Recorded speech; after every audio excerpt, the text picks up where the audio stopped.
Uh, Dr. Tharoor, Vijay Joshi, PTI. Yes, of course, Vijay. Hi. The Prime Minister is headed to Paris first and then Washington, where he'll be meeting President Trump. If you were his foreign policy advisor, what would you tell him on how to deal with this new president who seems to have turned diplomacy, global diplomacy on its head? And how challenging is it going to be for India to deal with the new United States? Look, before I answer that, let me say that the first part in Paris is also worth briefly touching upon, because I think it's a matter of satisfaction that our Prime Minister will co-chair the AI summit. Some of you may have seen a few days ago an op-ed I wrote urging India to take a more proactive role on AI regulation, in particular lamenting the fact that India still doesn't have an AI safety institute, whereas most of the advanced economies do. And there is already an international network of AI safety institutes, which is sitting together and discussing policy. And I said, we have to be at the table. In fact, as the saw goes, if you're not at the table, you'll end up on the menu. So if you want to have an important role on AI, which of course India does, we are very major users of AI already, and we have a huge tech community that's interested in AI, we need to be present as regulations are drafted, as policies are made, and as international covenants begin to be arrived at. And therefore, I would urge all of you who haven't read it to just Google my piece in The Hindu, which I think was on Monday last week, or just a few days ago anyway, that makes this case very powerful. I'm very glad, by actually co-chairing the summit, that India's voice will be heard in the shape of the Prime Minister's voice in Paris at one of the major international gatherings at governmental level on AI. So that's an important point worth making, which somehow people in our country, to my surprise, are not paying enough attention to. At least the media isn't. So in this club, I want you all to please pay attention to that. It is actually an important initiative and something that we should be very satisfied with. The US, of course, the defining feature of the Trump administration so far has been its unpredictability, and in particular the fact that there is so little respect for the building blocks of international order that we have all been schooled in and grown up with and lived with since the Second World War.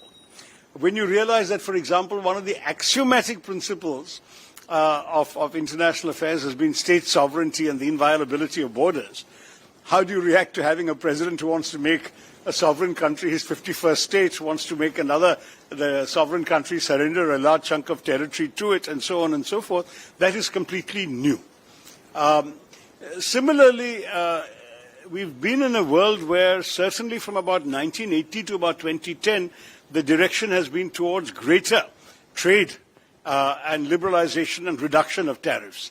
Now we have an American president who talks about tariffs with every second breath, and who has been using tariffs already, or the threat of imposing, the announcement of imposition of tariffs in foreign policy with his own immediate neighbors.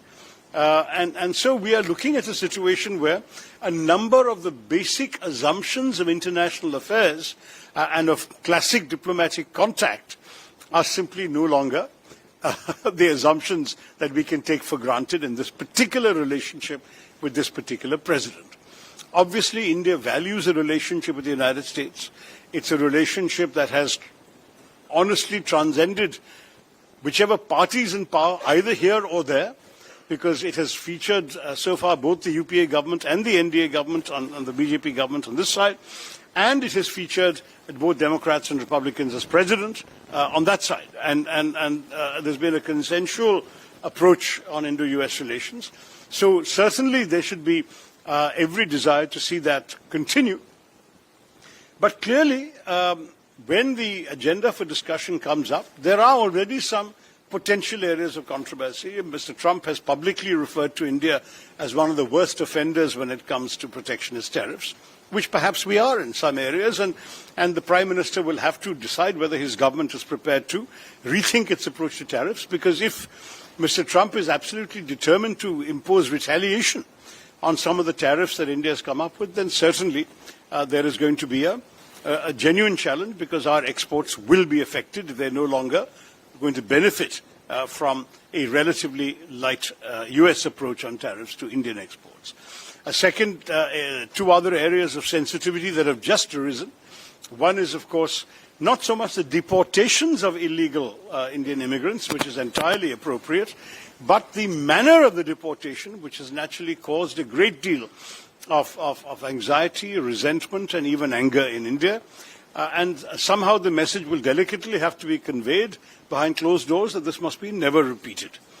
Having Indians arriving in their homeland in handcuffs has not played well with anyone in the political spectrum, including, quietly and privately, including members of the ruling party.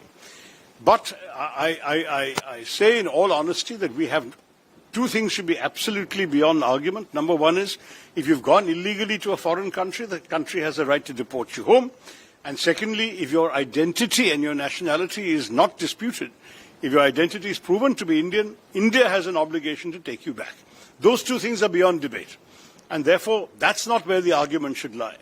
The argument should lie, treat our people with respect, because that's how we would treat your people if we were expelling any nationals of yours from our country. Similarly, treat ours. They are not criminals, rapists, murderers, whatever. They are illegal immigrants, and once they've left your soil, they don't need to be handcuffed. And they certainly don't need to be mistreated.